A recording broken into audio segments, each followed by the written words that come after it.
औरंगजेबाच्या कबरीच्या वादानंतर नागपुरात मोठा राडा, 2 गट आमने-सामने, एका गटाकडून दगडफेक, अनेक जण जखमी तर वाहनांचं देखील मोठं नुकसान, 47 जणांना अटक. जमावाला पांगवण्यासाठी नागपूर पोलिसांकडून लाठीचार्ज, अश्रुधुराचा मारा, गल्लोगल्लीत पोलिसांचं सर्च ऑपरेशन, शहरामध्ये जमावबंदीचे आदेश लागू, महाल परिसरातील शाळांना आज सुट्टी.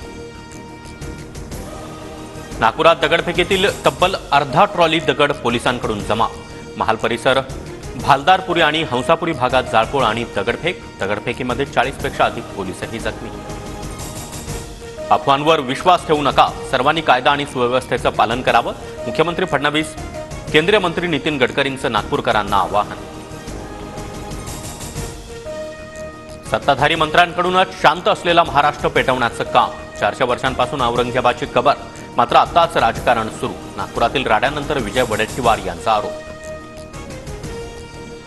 नागपूरची घटना फडणवीसांना बदनाम करण्याचा कट, फडणवीसांचं गृह खातं समाजकंटकांचा बंदोबस्त करेल, अनिल बोंडेंची प्रतिक्रिया. मोदी पूर्वजन्मी छत्रपती शिवराय होते, ओडिशातील गिरिजाबाबांनी मला सांगितलं, भाजपचे खासदार प्रदीप पुरोहित यांचं लोकसभेत वक्तव्य, नव्या वादाची शक्यता.